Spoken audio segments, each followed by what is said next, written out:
நண்பர்களுக்கு வணக்கம். பால புரஸ்கார் விருது பெற்றுள்ள நமது அன்புக்குரிய அண்ணன் யூமாவாசி அவர்களது கதைகள், கவிதைகள், நாவல்கள் மற்றும் சிறார் இலக்கியம் மொழிபெயர்ப்பு குறித்து தமிழ் இலக்கியத்தில் அவர் அளித்துள்ள மகத்தான பங்களிப்பை போற்றும் விதமாக நாம் அனைவரும் இன்று கூடி அவரை கொண்டாடுவதற்காக வருகை தந்துள்ளோம். இந்த நிகழ்விற்காக சிம்லி கலை இலக்கிய புலம் சித்தனவாசல் இலக்கிய சந்திப்பினுடைய அழைப்பை ஏற்று தமிழுடைய மிக முக்கியமான எழுத்தாளர்களும் இளைஞர்களும் ஆர்வலர்களும் திரளாக இங்கே வருகை தந்துள்ளனர். இந்த நிகழ்வுடைய முதல் நிகழ்வாக அண்ணன் யூமாவாசி அவர்களுக்கு சிறிய மரியாதை அளித்து அவரை நாம் அரங்கத்திற்கு அழைத்து செல்ல இருக்கிறோம். இந்த நிகழ்விற்கு நமது மதிப்புக்குரிய எழுத்தாளர் நா. விஸ்வநாதன் அவர்கள் தலைமையேற்று ஒரு சில வார்த்தைகளை கூறி தொடங்கி வைக்குமாறு அன்போடு கேட்டு தொடர்களே. மகிழ்ச்சியான நிகழ்வு. இப்படியெல்லாம் அழைச்சிட்டு போய் நாங்கள் என் தஞ்சை வரலாற்று நாங்கள் பார்த்ததே ஒரு எழுத அவங்க உட்காருவோம், அவங்க போவோம். அது ஒரு மிக சிறப்பு. கொஞ்சம் தாமதமாக தான் பண்ணுறோம். நம்ம எப்போதுமே தாமதமாக எழுதிக்கிறாங்க. இப்போவாது செய்கிறோமேங்கிற ஒரு மகிழ்ச்சி எனக்கு இருக்குது. எல்லாம் அந்த நிகழ்ச்சி மிகச் சிறப்பாக நடக்க எங்கள் எல்லாருடைய ஒத்துழைப்பும் கிடைக்கும்.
தலைமையேற்று நடத்துகிற அன்புக்குரிய பேராசிரியர் வெற்றிச்சோர் அவர்களை வேண்டிக்கிறேன்.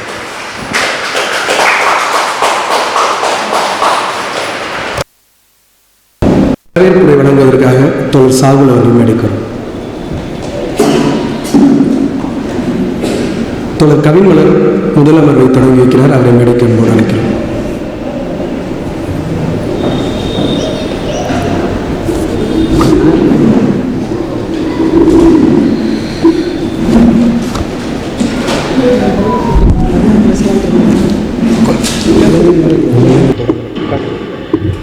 நண்பர்களே, மொழிபெயர்ப்பில் சாகித்ய அகாடமி, சிறார் இலக்கியத்தில் பால புரஸ்கார் மற்றும் கவிதைகள், சிறுகதைகள், நாவல்கள் என ஒவ்வொரு வகைமையிலும் சிறப்பான பங்களிப்பை அளித்திருக்கக்கூடிய யூமா அவர்களது சிறுகதைகள், நாவல்கள் மற்றும் சிறார் இலக்கியம், சிறார் இலக்கியத்தில் மொழிபெயர்ப்பு மற்றும் தமிழிலிருந்து மலையாளத்தில் மொழிபெயர்ப்பு, மலையாளத்திலிருந்து தமிழில் அவரது படைப்புகளை மொழிபெயர்த்த பி.வி. சுகுமாரன் அவர்களுடைய உரை என இன்றைய நாள் முழுவதும் யூமானுடைய படைப்புகளை முன்வைத்து தமிழ் இலக்கியத்தினுடைய பல்வேறு பார்வைகளை நாம் முன்வைத்து பேச இருக்கிறோம். முதலில் சிறுகதைகளுக்கான அமர்வு தொடங்குகிறது. அந்த அமர்வில் தோழர் கவின்மலர் அவர்களோடு உரையாற்றுவதற்காக தோழர் கண்ணம்மாள் அவர்களையும் மேடைக்கு அழைக்கிறோம். இப்பொழுது வரவேற்புரை. இந்த நிகழ்வை, இந்த அமர்வுகளை தோழர் தமிழ் இலக்கிய அவர்கள் ஒருங்கிணைப்பார். இப்பொழுது தோழர் கண்ணம்மாள் அவர்கள் மேடைக்கு வரும். தோழர் சாகுல் அவர்கள் வரவேற்புரை.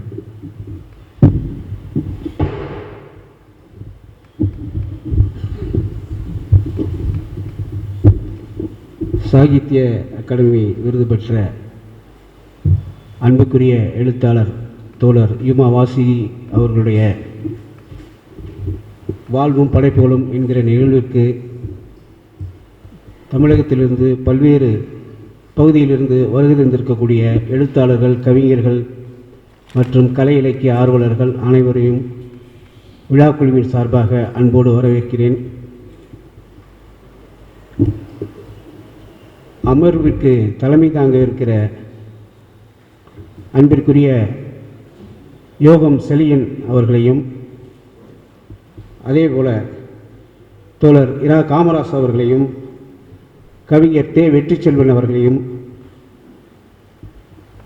பி பாரி அவர்களையும், எழுத்தாளர் லக்குமி குமாரன் ஞானதேவன் அவர்களையும் வரவேற்கிற பாரதி புத்தகாலயத்தினுடைய பொறுப்பாளர் சராஜுதீன் அவர்களையும், எழுத்தாளர் பெருமாள் முருகன் அவர்களையும், கவிஞர் சுரேஷ் மானியா அவர்களையும்,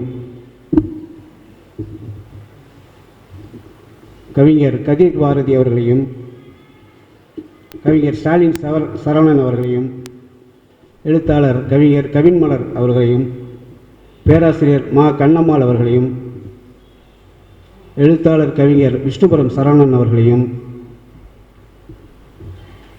தோழர் சாலை செல்வம் அவர்களையும், கார்த்திகை பாண்டியன் அவர்களையும், பூமாவின் சிற்றுதல் பங்களிப்பு குறித்து பேசவிருக்கிற செல்வ புவியரசன் அவர்களையும்,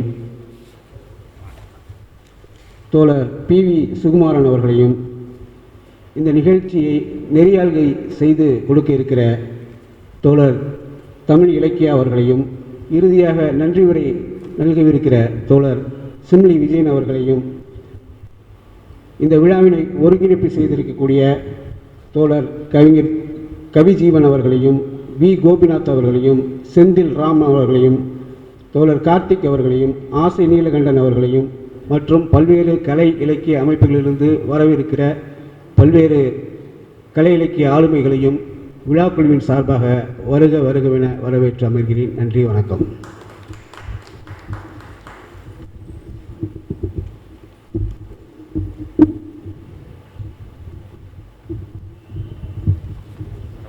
வரவேற்று அன்பு செய்த பிம்பம் சாகுல் அவர்களுக்கு நன்றி. தலைமையுரையாற்ற வருகை தந்திருக்கக்கூடிய ஐயா காமராஜ் அவர்களையும் வருக வருக என வரவேற்கிறோம். யூமாவினுடைய வாழ்வும் படைப்பும்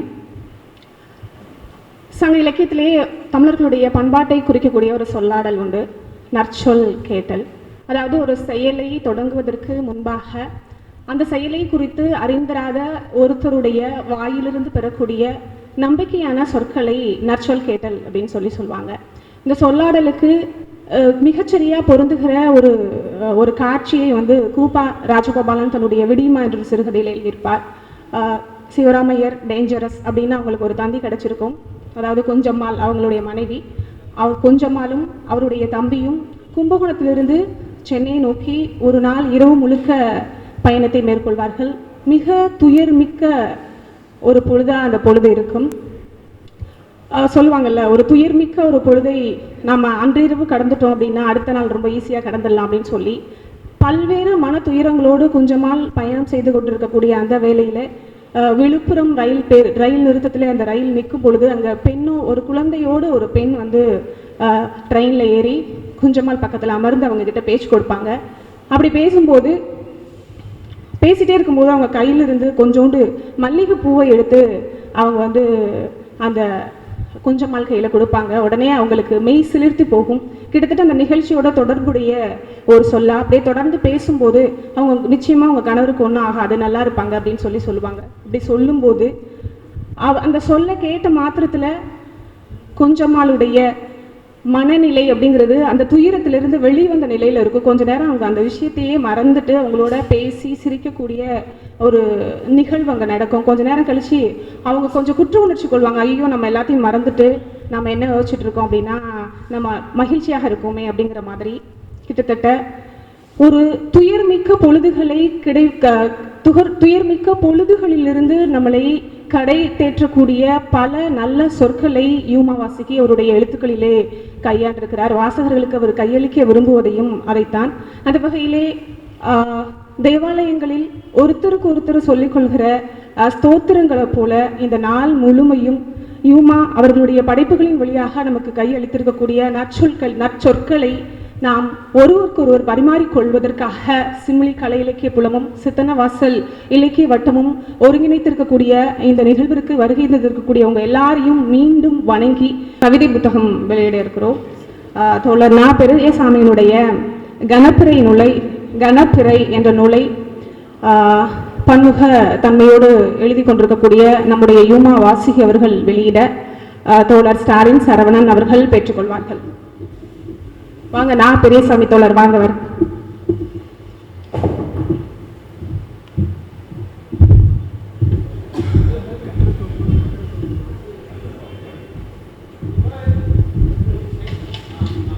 நான் பெரியசாமி எழுதியிருக்கக்கூடிய கணப்பிறை என்ற நூல் இப்பொழுது வெளியிடப்படுகிறது. நூலாசிரியர் கணப்பிறை என்பது ஒரு கட்டுரை தொகுப்பு நூல். இதற்கு முன்பாக ஒரு கவிதையையும் கட்டுரையையும் அவர் வெளியிட்டிருக்கிறார் என்பது குறிப்பிடத்தக்கது.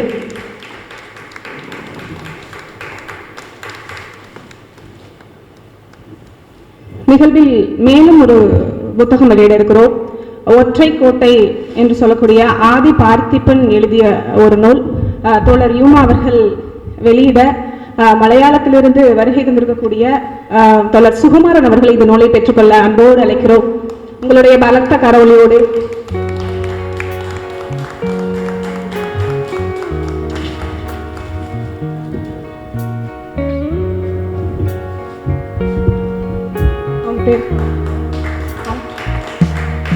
வாங்க வாங்க மேலும்.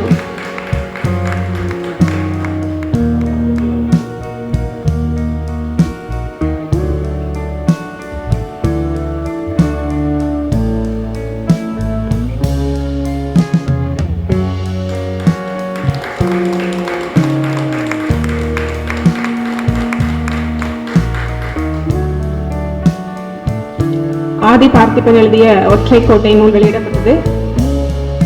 அனைவருக்கும் நன்றி.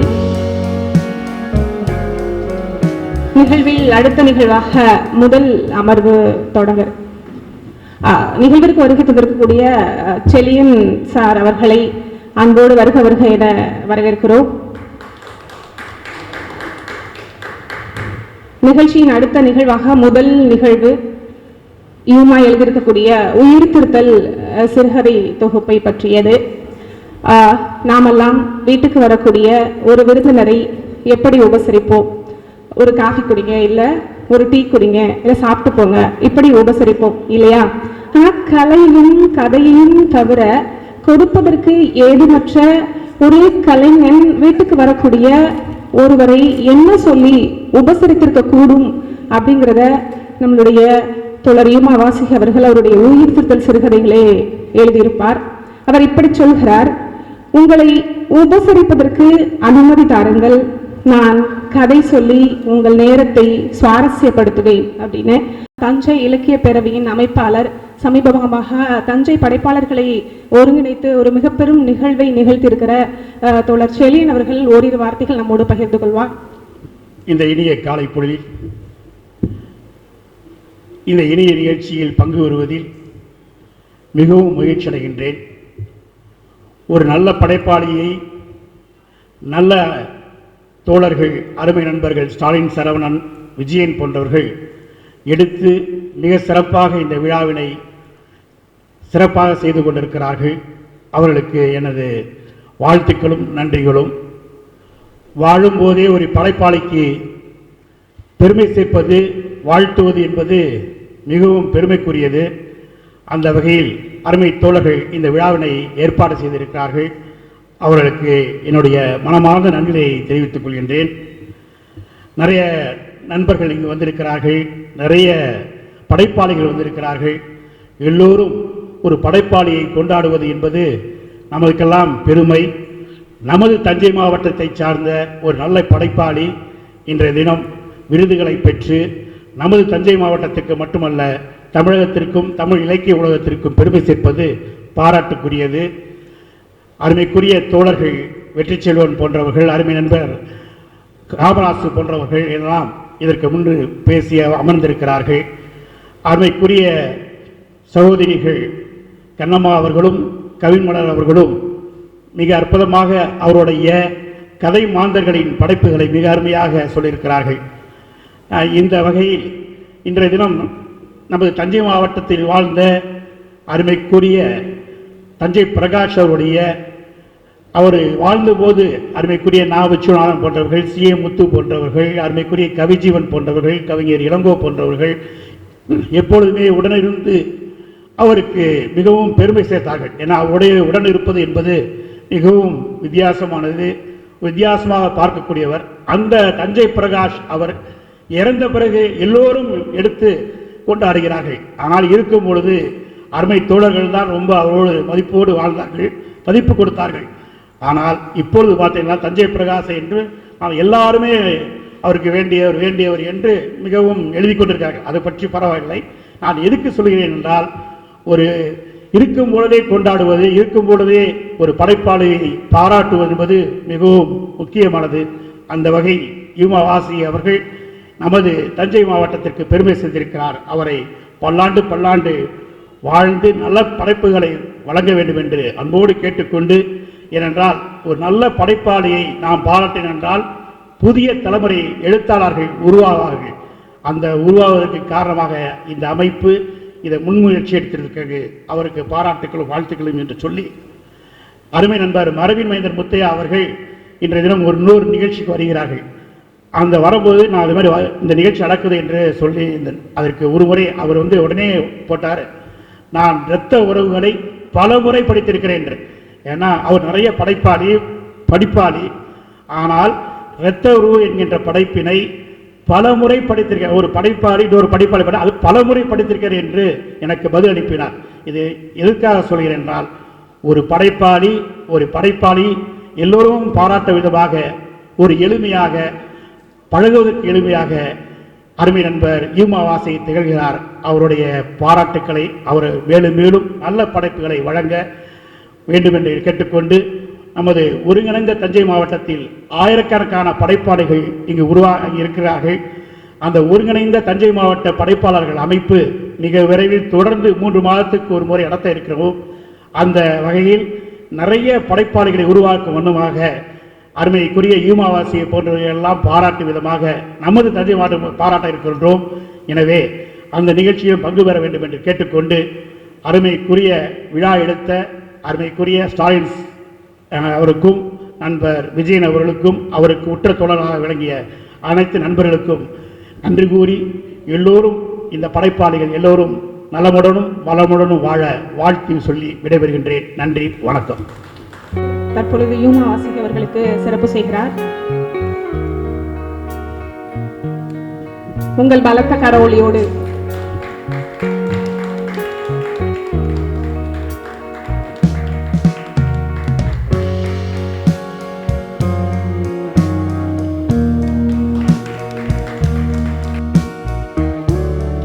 முதல் அமர்வு இனிதே நிறைவுற்றது. கவிதைகள் குறித்தான நிகழ்வு. தனியொரு மனிதனுக்கு உணவில்லை எனில் இந்த ஜகத்தினை அளித்திடுவோம் என்று சொல்லுவார் பாரதியார். அவருடைய கோபத்திற்கு சற்றும் குறைவில்லாத ஒரு கோபத்தோடு யூமா வாசி பசி குறித்தான ஒரு கவிதை எழுதியிருக்கிறார். என் பங்கு சோற்றை நீங்களே ஒளித்து வைத்திருக்கிறீர்கள், எனவே என் பசிக்கு பொறுப்பாவது நீங்களேதான். எனக்கு உண்டானதை விடுவிக்க சொன்னால் உழைத்து பெறும்படி அறிவுரைக்கிறீர்கள். உங்களுடையதை விட 100 மடங்கு அதிகமான என் உழைப்பு உணவின் பொருட்டாய் அமையவில்லை. உங்களுடையதை விட 100 மடங்கு அதிகமான என் உழைப்பு உணவின் பொருட்டாய் அமையவில்லை. என்னை போன்றவர்களிடத்தில் நீங்கள் ஒருபோதும் நியாயம் காட்டியதில்லை. அறியாத்தனங்களை கண்டுகொள்ளாதிருப்பதற்கும் ஒரு எல்லை உண்டு. செல்வந்தானவதற்குரிய சூத்திரத்தை உபதேசிக்கார்கள். தயவு செய்து எனக்கு கவிதை வசப்பட்டாக வேண்டும். நான் நடக்க தரை இருக்கிறது, என்னுடைய காற்று இருக்கிறது. எழுத்திடையில் பசி எடுக்கும் போதுதான் இருந்திருக்க வேண்டிய என் சோற்றை தேடுகிறேன். எழுத்திடையில் பசி எடுக்கும் போதுதான் இருந்திருக்க வேண்டிய என்னுடைய சோற்றை தேடுகிறேன். நான் மீண்டும் கடவுளாகும்படி ஒரு கவிதை கட்டாயப்படுத்துகிறது. நான் எழுத போகிறேன். முடிந்த பின் இந்த படகினுள்ளே பார்க்கும்போது எச்சரிக்கை, என் சோற்று தட்டு வந்திருக்க வேண்டும். உங்களுக்கு ஒரு சிறு சலுகை தர முடியும். கடற்கரை வெளிச்சம் மறைந்து வெகு நேரம் கழிந்த பின்பே படகினுள் பார்ப்பேன் அப்படின்னு ஒரு கவிதை எழுதியிருக்கிறாரு. பாரதியிலிருந்து யூமா வேறுபடுகிற இடம் என்ன அப்படின்னா, யூமாவிற்கே உரித்தான அன்பும் கருணையும் இந்த கவிதையினுடைய கடைசி 4 வரிகளில் இருக்கிறது. உங்களுக்கு ஒரு சிறு சலுகை தர முடியும். கடற்கரை வெளிச்சம் மறைந்து வெகு நேரம் கழித்த பின்பே நான் படகினுள் பார்ப்பேன் என்று அவருக்கே உரித்தான மொழியில் அவருடைய சிறுகதைகளை எழுதியிருக்கிறார். இப்பொழுது சிறுகதைகள் குறித்து உரையாற்றுவதற்கு தோழர் கவிர் பாரதி மற்றும் தோழர் ஸ்டாலின் சரவணர் அவர்களை மேடைக்கு அழைக்கிறோம். கவிதைகள் குறித்தான அமர்வு தொடங்க இருக்கிறது. தோழர் கவிர் பாரதி மற்றும் ஸ்டாலின் சரவணன், உங்கள் பலத்த கரவொலியோடு. சான்றாண்மை மிக்க இந்த பேரவையில் மேடையில் இருக்கிற நெஞ்சிற்கினிய தோழர்களே, எதிரே இருக்கிற தஞ்சை மாவட்டத்தினுடைய மிகப்பெரிய ஆளுமைகளே, வணக்கத்திற்குரிய என்னுடைய நெஞ்சிற்கினிய எழுத்தாளர் யூமா வாசிகை அவர்களே, இந்த இனிய அமர்வை ஏற்பாடு செய்திருக்கிற விஜயன் அவர்களே, ஸ்டாலின் சரவணன் அவர்களே, உங்கள் அனைவருக்கும் என்னுடைய நெஞ்சு நிறைந்த வணக்கங்கள். யூமா வாசிகையை பற்றி பேசுவதும் கொண்டாடுவதும் என்பது என்னுடைய குடும்பத்தில் நடக்கிற ஒரு காரியமாக, ஒரு செயலாக நான் கருதுவேன். மிக குறைவாக எழுதிய எனக்கு 90களிலே எங்களுக்கெல்லாம் நரைக்காமல் இருந்த அந்த பொழுதுகளிலே ஒரு அருமையானது ஒரு பாராட்டு விழாவை, விமர்சன அரங்கல்ல பாராட்டு விழாவை பட்டுக்கோட்டையில் ஏற்பாடு செய்திருந்தார் வாசகி. அப்போது ஆரம்பித்த இந்த நட்பு இடையில் அவர் சென்னைக்கு சென்றிருந்தாலும் தொடர்ந்து கொண்டே இருக்கிறது. என்னுடைய கவிதைகளை, என்னுடைய படைப்புகளை வாசிப்பதும் அவருடைய படைப்புகளை நான் வாசிப்பதும் என்கிற அந்த உறவும் தொடர்ந்து கொண்டே இருக்கிறது. உண்மையில் நான் இரத்த உறவையும் தமிழ்ச்செல்வியினுடைய நாவல்களையும் வாசித்துவிட்டு தான் அகவொட்டு என்கிற நான் அந்த புதினத்தை எழுதினேன். அப்படி வேறு ஒரு நிலையிலே இயங்கிக் கொண்டிருந்த யூமா வாசிகை அவர்கள் அந்த மொழி நடையிலிருந்து இறங்கி யதார்த்த நிலைக்கு வந்து அந்த நாவலை அவர் எழுதினார். இரத்த உறவு என்கிற அந்த நாவலை அவர் எழுதினார். அதன் பிறகு வாசிகனுடைய கவிதைகள் மிகவும் அப்ஸ்கியூரிட்டி என்கிற அந்த இருண்மை நிலையிலிருந்து சற்றே தளர்ந்து எல்லோரும் வாசிக்கிற நிலைக்கு வந்தது. அப்போது நான் மிக ஆச்சரியப்பட்டேன், வாசிகை இவ்வாறெல்லாம் எழுத தொடங்கி இருக்கிறாரே என்று. வருகிற போது நான் யோசித்து கொண்டே வந்தேன். எந்த நிலையிலும் ஆம்னி பிரசண்டாக அவர் இருக்கிறார். 1000 கண்ணுடையவள் என்று கடவுளை சித்தரிக்கிற பண்பாட்டை சார்ந்தவர்கள் நாம். காம்பவுண்ட் ஐ என்று சொல்வார்கள் ஈக்களுக்கெல்லாம். அப்படி ஒரு 1000 கண்ணுடையவராக அவர் இருக்கிறார். எல்லாவற்றையுமே கவனிக்கிறார். எல்லா ஏரியாவிலையும், எல்லா செக்டார்லையும் இருக்கிறார். சிறுகதை, நாவல், கவிதை, ஓவியம், சிறார் இலக்கியம், மொழிபெயர்ப்பு என்று பன்முக ஆளுமையாக இந்த மண்ணில் செழித்திருக்கிறார். 90களிலே தா பாண்டியன் கலந்து கொண்ட ஒரு மீட்டிங்கில் பட்டுக்கோட்டையில் நானும் இருந்தோம், வாசிங்க இருந்திருப்பார்னு நினைக்கிறேன். இப்போ ஒரு பத்திரிகையாளர் என்னிடம் சொன்னார், கதிர் பாரதி மாதிரி, பட்டுக்கோட்டை என்பது ஒரு பொலிட்டிக்கலி ஒரு இருண்ட பகுதியாக இருக்கிறது. அரசியல் ரீதியாக மிகவும் இருண்ட பகுதியாக அது இருக்கிறது. அங்கிருந்து பட்டுக்கோட்டை கல்யாண சுந்தரத்திற்கு பிறகு பெரிய ஆளுமைகள் படைப்பிலே வரவில்லை என்று என்னிடம் வருத்தப்பட்டார். அப்போது நானும் வாசுகி போன்றவர்களெல்லாம் இளைஞர்களாக இருந்தோம். அந்த அவப்பெயரை நீக்கி ஒரு மாபெரும் ஆளுமையாக எங்களுடைய மண்ணிலிருந்து வந்திருக்கிற படைப்பாளிக்கு இப்படிப்பட்டதொரு அரங்கு ஏற்பாடு செய்தது என்பது மிகவும் மகிழ்ச்சிக்குரியது. அவரை கொண்டாட வேண்டும், அவரை வாசிக்க வேண்டும். முக்கியமாக கொண்டாடுதல் என்பது அவரை வாசித்தல். எல்லா நிலைகளிலுமே இருந்து பார்க்கிற ஒரு படைப்பாளியாக அவர் இருக்கிறார் என்று நான் சொன்னேன். ஒரு குழந்தையாக நேற்று மாலையில் என்னுடைய பெயரனுக்கு ஒரு பாம்பு கதை சொல்லி அந்த பாம்பு பறந்து போகிற போது அவனும் பறந்து விழுந்து முன்பல் உடைந்து விட்டது. இப்போ இந்த குழந்தைகளினுடைய வாழ்க்கைக்குள்ளே, அந்த உலகத்திற்குள்ளே உண்மையில் நானுமே டிராவல் பண்ணலை. நாம் நம்முடைய பகுதியிலிருந்து, நம்முடைய பிளாட்ஃபார்மிலிருந்து குழந்தைகளை பார்க்கிறோம். ஆனால் குழந்தைகளுக்கென்று ஒரு உலகம் இருக்கிறது. இன்று அது நெருக்கடிக்கு உள்ளாகி இருக்கிறது. எனவே மிகப்பெரியதொரு பங்களிப்பை இந்த குழந்தைகள் சிறார் இலக்கியம் என்பது செய்ய வேண்டியிருக்கிறது. அதை மிக செவ்வனே செய்து கொண்டிருக்கிறார் வாசுகி அவர்கள். கவிதையில் நானெல்லாம் வியந்த ஒரு மொழிநடையை அவர் பின்பற்றினார். அவருடைய அண்மையில் குக்கு காட்டுப்பள்ளி வெளியிட்ட அந்த தொகுப்பிலே ஒரு கவிதை, ஏற்கனவே நான் திருப்பூருக்கு அவரை சந்திக்கிற போகிற போது என்னிடம் காட்டியதாக நினைவு கூர்ந்தார். அந்த கவிதை பற்றி நான் வாசியிடம் போன வாரம் பேசி கொண்டிருந்தேன். அந்த கவிதையிலே ஒரு துளை, அந்த துளை வழியாக குடல் உருகி ஒழுகுகிறது. பிறகு எலும்புகளெல்லாம் வெண் சுண்ண அந்த வண்ணத்திலே வழிந்தோடுகிறது. பிறகு ஒவ்வொரு உறுப்பாக வழிந்தோடுகிறது. கைகள் கால்களெல்லாம் குழைந்து அப்படியே அது வழியாக இறங்குகிறது.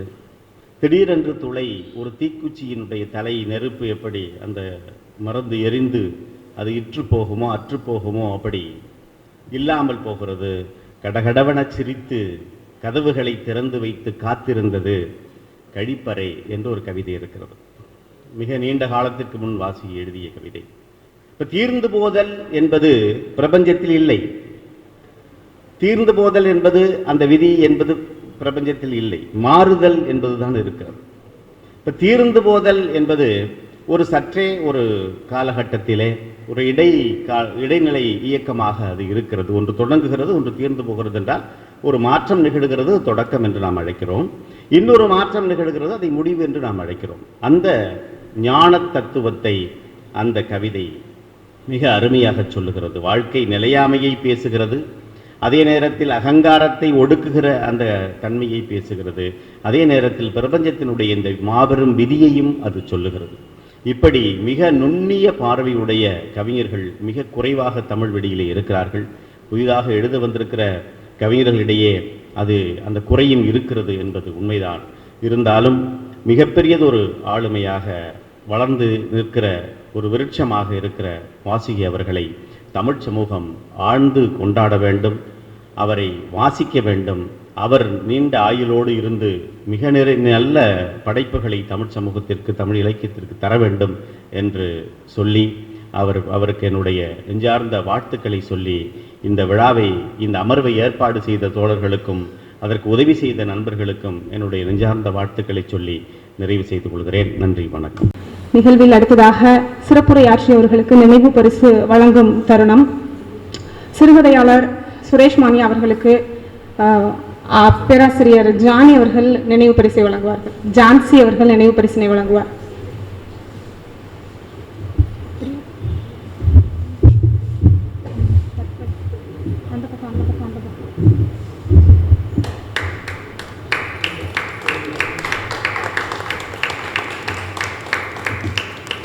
அடுத்ததாக எழுத்தாளர் பெருமாள் முருகன் ஐயா அவர்களுக்கு பேராசிரியர் கண்ணம்மாள் நினைவு பரிசு வழங்குவார்.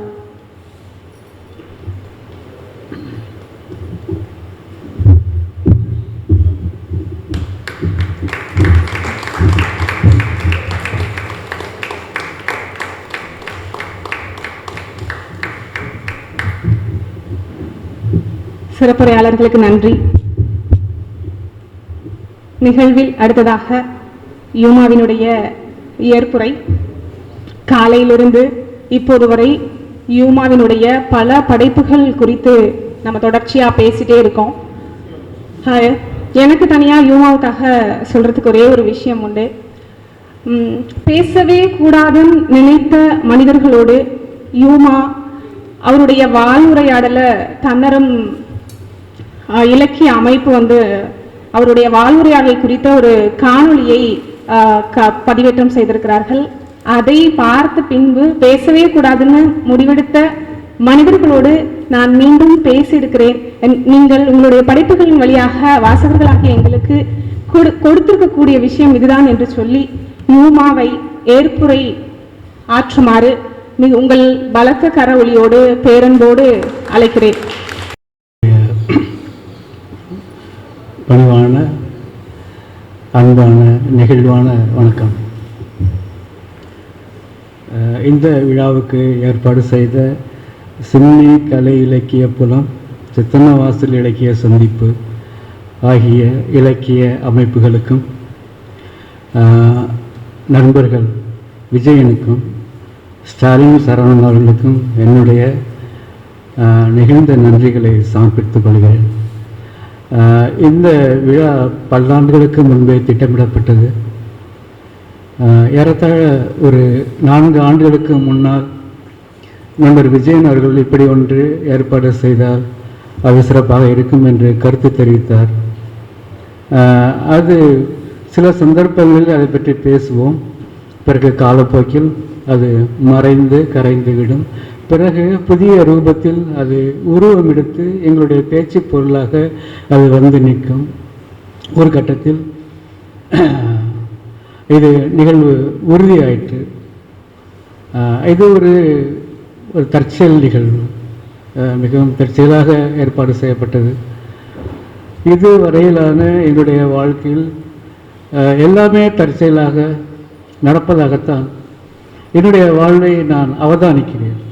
உதாரணமாக அருண் எழுத்தச்சன் இங்கு வருவார் என்று எனக்கு தெரியாது. அருண் எழுத்தச்சன் மலையாள மனோரமாவிலே ஒரு சீனியர் சப் எடிட்டர், திருச்சூர்காரர். அவர் இங்கே வந்தது ஒரு வியப்பான ஒரு தற்செயல் நிகழ்ச்சி. அப்போ அந்த சமயத்தில் நண்பர் கார்த்திகை பாண்டியன் அந்த புனித பாவங்களின் இந்தியா அப்படிங்கிற அந்த புக்கை பற்றி பேசுவார்னு எதிர்பார்க்கல. அப்போ புனித பாவங்கள் இந்தியா பற்றி அவர் பேசுனதுக்கும் அருண் எழுத்தச்சனுடைய இங்கே அவருடைய இருத்தல் அமைஞ்சிருந்ததுக்கும் மிகப்பெரிய பொருத்தப்பாடு. இது போன்ற ஒரு பொருத்தப்பாடாக தான் அந்த பேச்சு, எங்களுடைய இந்த விழா குறித்த எங்களுடைய பேச்சு செயல் வடிவம் பெற்றது. இங்கே பல்வேறு தலைப்புகளில் உரையாற்றிய பிம்பம் ஷாகுல் அவர்கள், இரா செழியன், நண்பர் காமராசு, வெற்றி செல்வன், மாரி, லட்சுமிகுமாரன், ஞானதிரியன், சிராஜுதீன், நண்பர் பெருமாள் முருகன், சுரேஷ் மான்யா, கதிர் பாரதி, ஸ்டாலின் சரவணன், கவின்மலர், மா கண்ணம்மாள், விஷ்ணுபுரம் சரவணன், சாலை செல்வம், கார்த்திகை பாண்டியன், செல்வ புவியரசன், PV சுகுமாரன், தமிழ் இலக்கியா, சிம்மி விஜயன், கவிஜீவன், V கோபிநாத், செந்தில் ராம், கார்த்திக், ஆசை நீலகண்டன் மற்றும் தோழர்கள் அனைவருக்கும் எனது நெஞ்சார்ந்த வணக்கத்தையும் நன்றிகளையும் தெரிவித்துக் கொள்கிறேன். ஒரு விழாவுக்காக ஒரு சிரமம் எடுத்து முயன்று ஒரு தொலைதூர பிரயாணத்தை மேற்கொள்வது எவ்வளோ கஷ்டம்னு எனக்கு தெரியும். இப்போ கூட சென்னைக்கு போகிறது, ஒரு முக்கியமான நிகழ்ச்சியில் கலந்துக்கிறது அப்படிங்கிறத யோசிக்கும் போதே மலைப்பாக இருக்கும். இப்போ அந்த மாதிரியான சிரமங்களை பொருட்படுத்தாமல் இந்த நீண்ட பிரயாணத்தில் அவங்க ஆர்வத்தோடு கடந்து வந்து இந்த நிகழ்ச்சிக்கு இங்கே வந்திருக்கிறதுங்கிறது மிகப்பெரிய நன்றிக்கும் என்னுடைய வணக்கத்துக்கும் உரிய. உதாரணமாக நம்ம PV சுகுமாரன் அவர்கள் கேரளத்திலிருந்து வந்திருக்கிறார்கள், சென்னையிலிருந்து கவின்மலர், பல்வேறு முருகன் நாமக்கல்லேருந்து வந்திருக்காரு. இந்த சிரமங்கள் எனக்காக அவர்கள் சகித்துக் கொள்கிறார்கள். அந்த அளவிலே அவர்களுக்கு இன்றைக்கும் நான் கடமைப்பட்டிருக்கிறேன்.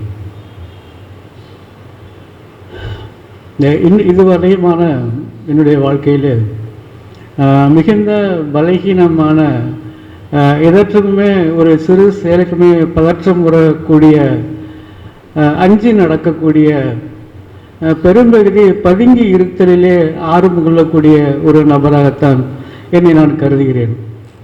என்னுடைய வாழ்க்கையிலே இதுவரையும் ஏற்பட்ட சம்பவங்கள், அதன் அடிப்படையிலே என்னுடைய குணாதிசயத்தை நான் தணிக்கை செய்யும்போது இந்த முடிவுக்கு நான் வர வேண்டியிருக்கிறேன். ஒரு ஒதுங்கி வாழும் பிராணி, ஒரு பொந்துக்குள் இருக்கக்கூடிய ஒரு சிறு உயிரினம், அதுபோல தான் என்னை நான் கருத வேண்டியிருக்கு. இப்போ பொதுமக்கள் கூட ஒரு இடையீடு செய்கிறது அப்படிங்கிறது எனக்கு இன்னும் சாத்தியம் இல்லை. ஒருத்தட்ட பேசுகிறது, முறையாக பேசுகிறது, ஒரு கம்யூனிகேட் பண்ணுறது, ஒரு விஷயத்தை கம்யூனிகேட் பண்ணுறது அப்படிங்கிறது எனக்கு ஒன்றும் வாய்க்காதது அப்படின்னு தான் நான் கருதுகிறேன். நான் ஒரு கடைக்கு போனேன்னா கூட நான் முதல் 2 வார்த்தை பேசுகிறவர்களையும் அந்த கடைக்காரங்களுக்கு ஒன்றும் தெரியாது. நான் 3ஆவதாக ஏதாவது வார்த்தை சொன்னோன்னா அவங்க முகத்தில் என் குறித்த ஒரு சிரிப்பை பார்க்குறேன். அவங்க சிரிச்சிருவாங்க. யாராக இருந்தால் எந்த கடைக்கு போய் என்ன ஜாமான் வாங்கினாலுமே ஒரு அளவாக ஒரு 2 வார்த்தை பேசிட்டு அப்படியே ஒதுங்கி நிற்க பிரச்சனைகள். 3ஆவது 4ஆவது வார்த்தை பேசும்போது அவங்க என் குறித்த ஒரு வினோதமான பார்வையும் என் குறித்த ஒரு நகைப்பையும் அவங்க உதிர்ப்பாங்க. அப்போ எனக்கு ஒரு பெரிய வெக்கமாக இருக்கும். நமக்கு இந்த சமூகத்தில் இடையீடு செய்ய தெரியல. ஒரு சராசரியாக எப்படி நம்ம பழகணும் அப்படிங்கிறது நமக்கு ஒன்றும் புரியப்படலை அப்படின்னு தான் தோணுது. மற்றபடி மிக இயல்பாகவே என்னுடைய இயல்பின் ஆழத்தில் ஒரு அச்ச உணர்வு படிந்திருக்கிறதா எனக்கு தோணுது. அந்த அச்ச உணர்வுடைய வழிகாட்டுதலின் அடிப்படையில் தான் என்னுடைய செயல்கள் தடுமாற்றமாகவும் தவறுதல்களாகவும் ரொம்ப குழப்படிகளாகவும் நடந்து வந்துட்டுருக்கு. அடிப்படையாகவே ஒரு அச்ச உணர்வு இருக்குது, ரொம்ப கெட்டித்து போன ஒரு அச்ச உணர்வாக அது இருக்குது. இப்போது இந்த மாதிரியான ஒரு மனநிலை, ரொம்ப நொய்மையுற்ற ஒரு மனநிலை, ரொம்ப தயக்கம் சார்ந்த மனநிலை, மிகுந்த கூச்சம் சார்ந்த ஒரு மனப்பாங்கு, அச்சம், எதுக்கெடுத்தாலும் அச்சம், இப்படி தான் ஒரு அமைப்பு, உல அமைப்பு இருக்குது. அதை மீறி வர்றதுக்கு இனிமே கொண்ட சாத்தியமாகுமா அப்படின்னு தெரியாது. இப்போ இந்த மாதிரியான ஒரு வாழ்க்கை சூழலிருந்து மிக இயற்கையாக, மிக தன்னிச்சையாக என்னால் செய்ய முடிஞ்ச சில காரியங்கள் தான் என்னுடைய வெளிப்பாடுகள். என்னுடைய வெளிப்பாடுகள் குறித்து எனக்கு எந்த கருத்தும் இல்லை. அதுக்கு என்னுடைய கவிதைகள், என்னால் எழுதப்பட்ட கவிதைகள் குறித்தோ எழுதப்பட்ட நாவல் குறித்தோ இல்லை வேறு விஷயங்கள் குறித்தோ எனக்கு எந்த நிலைப்பாடும் இல்லை.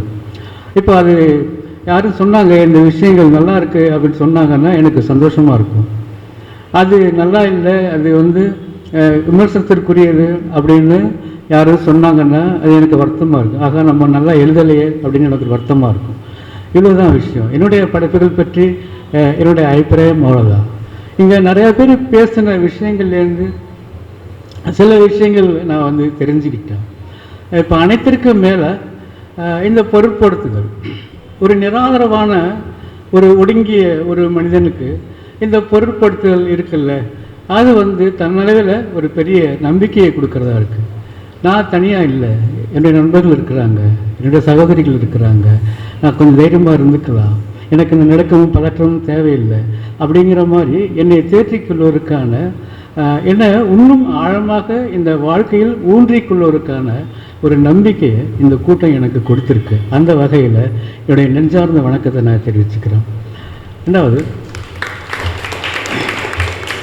இப்போ இந்த ஒரு மேஜிக் இருக்குல்ல, ஒரு ரைட்டிங்கான ஒரு மந்திரத்தன்மை இருக்குல்ல, அதுக்கும் இந்த கூட்டத்துக்குமான ஏதோ ஒரு வகையில் ஒரு கனெக்டிவிட்டி இருக்குன்னு எனக்கு தோணுது. இப்போ இந்த புக்கு தன்வியின் பிறந்தநாள் அப்படிங்கிற கதையில் அந்த ஒரு மாற்றுத்திறன் படைத்த ஒரு சிறுமியை பற்றின ஒரு கதை இருக்குது. குணசுந்தரியின் தேர்வு அப்படின்னு ஒரு கதை. அந்த கதையில் ஒரு நிகழ்ச்சி இருக்குது. இது பின்னால் வர, இப்போ முன்னால் ஒரு இடத்துல நான் சென்னையில் வேலை செய்யும்போது அங்கே ஒரு மது விடுதிக்கு போயிருந்தேன். அப்போது அங்கே ஒரு ஏவல் பணி செய்யக்கூடிய ஒரு சிறுவன், மிக உற்சாகமான அந்த குழந்தைமை ததும்பின ஒரு மகிழ்ச்சிகரமான சிறுவன் என்ன செய்யறேன்னா, அங்கே ஒரு மரம் இருக்குது, அந்த மரத்துக்கு கீழே கொஞ்சம் நிலப்பகுதி இருக்குது, அதில் ஈரமாக இருக்குது.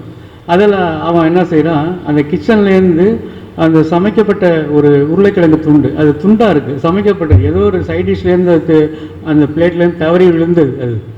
அதை அவன் யாருக்கும் தெரியாமல் எடுத்துகிட்டு அதை வந்து குழி தோண்டி புதைக்கிறான். அந்த ஈரம் மண்ணில் வந்து குழி தோண்டி புதைக்கிறான்.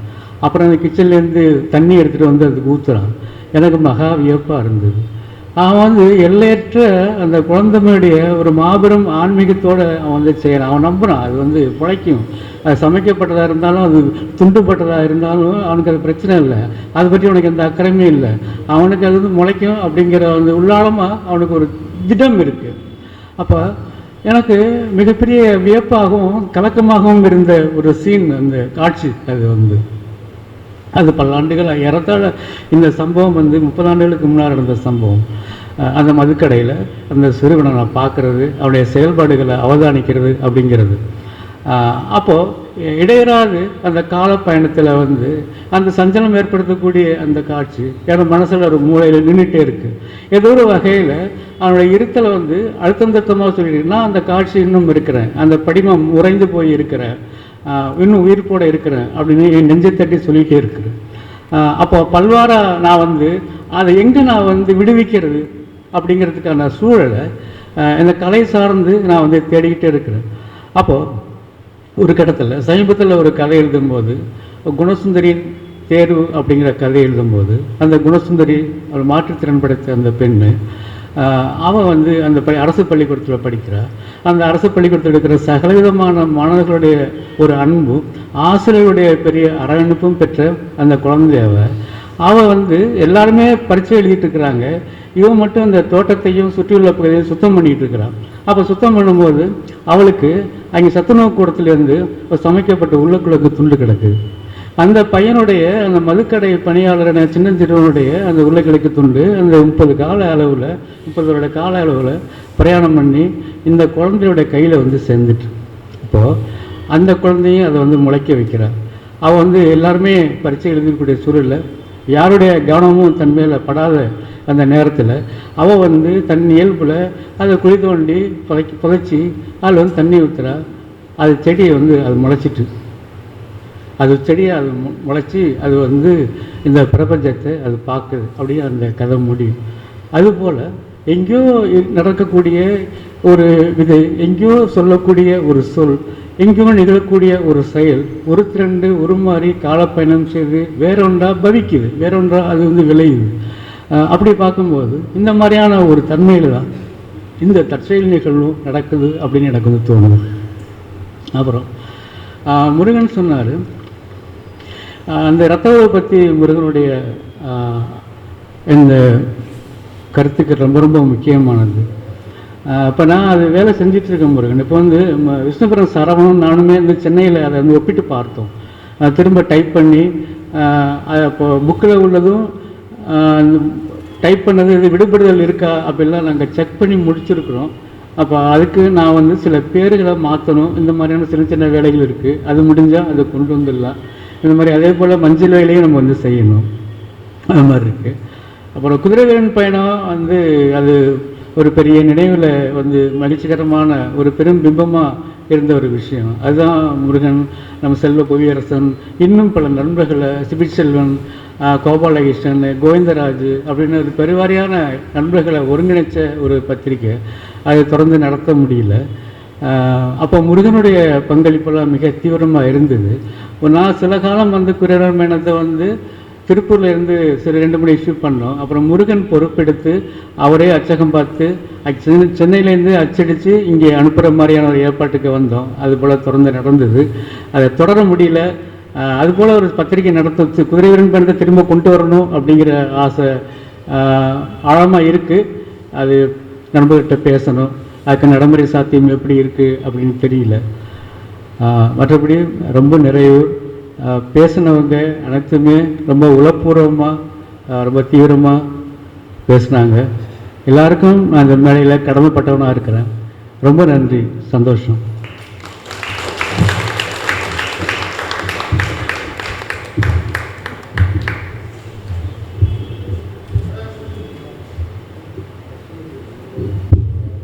நிறைவாக எழுத்தாளர் சி முத்து ஐயா அவர்கள் யூமாவினுடைய படைப்புகள் குறித்தும் யூமாவை குறித்தும் சில வார்த்தைகளை நம்மோடு பகிர்ந்து கொள்வார். என் தங்கங்களுக்கெல்லாம் என்னுடைய வணக்கம்.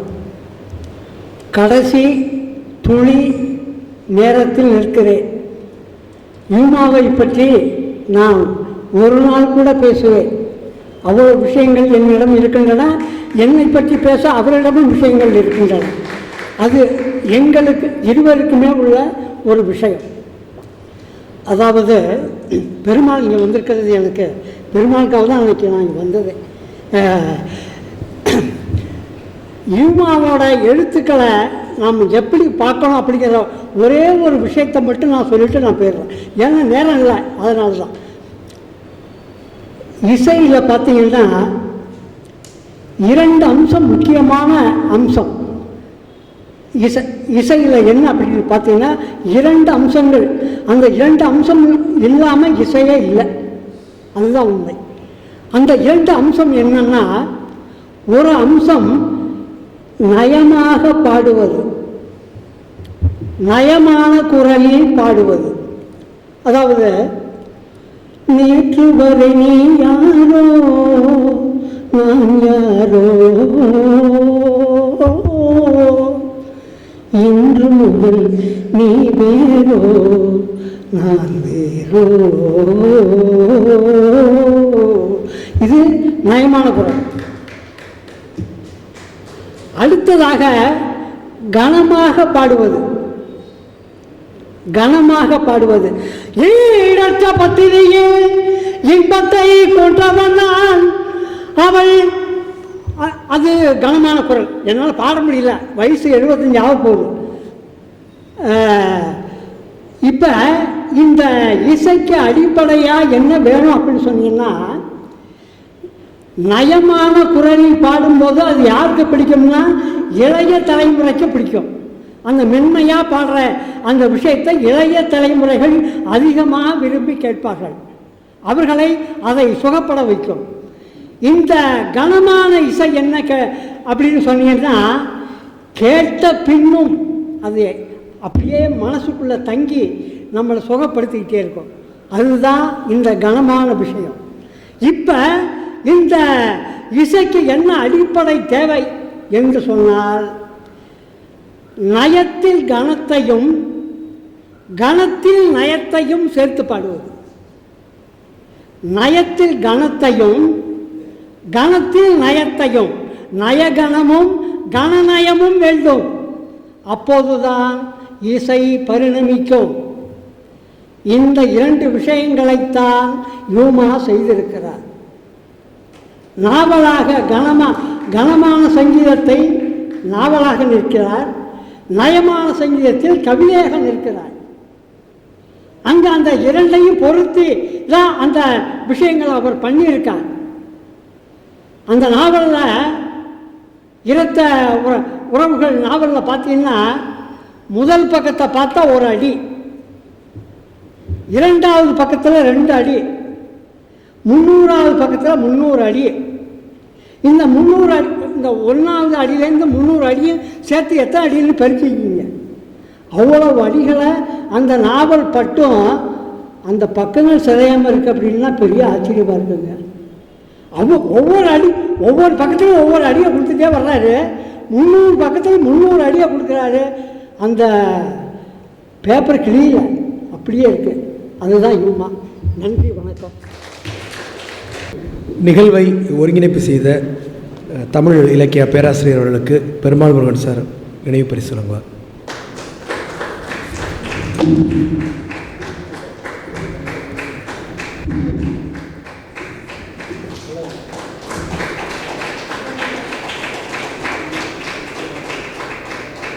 எங்களோடு தோளோடு தோள் நின்று இந்த நிகழ்வு சிறக்க உதவிய தோழர் செந்தில்ராம் அவர்களுக்கு தோழர் பெருமாள் முருகன் அவர்கள் நினைவு பரிசு.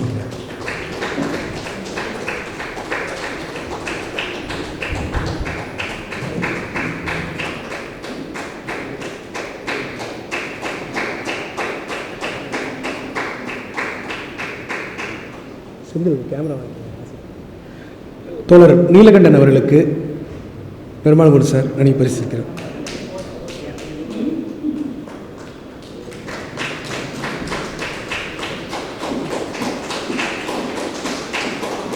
தோழர் கார்த்திக் அவர்களுக்கு பெருமாள் முருகன் சார் நினைவு பரிசளிக்கிறார்.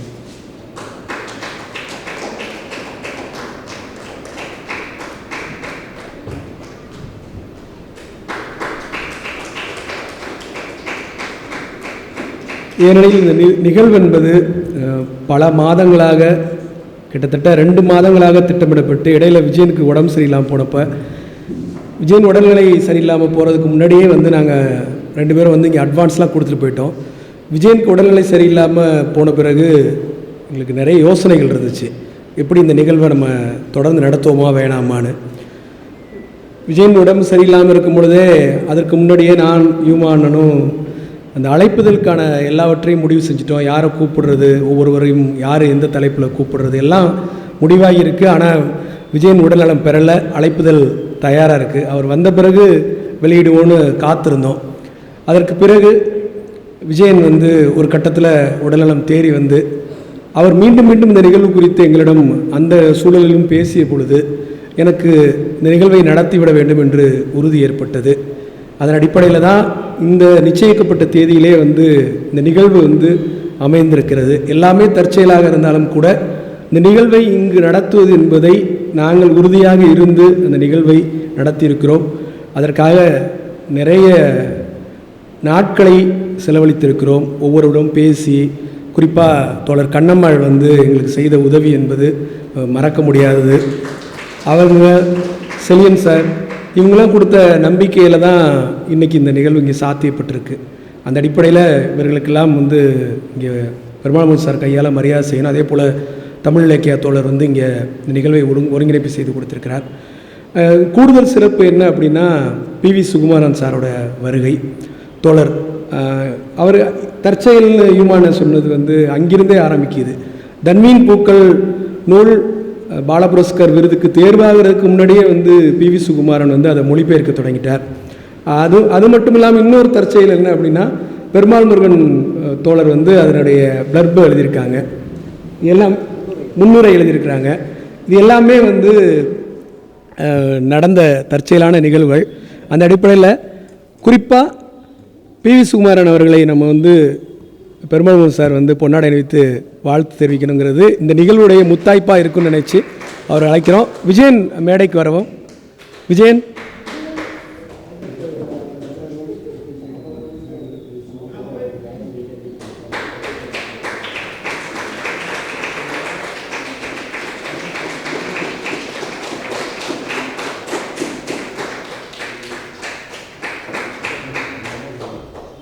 வந்திருக்க நிகழ்வுக்கு வந்த அனைவருக்கும் நன்றி.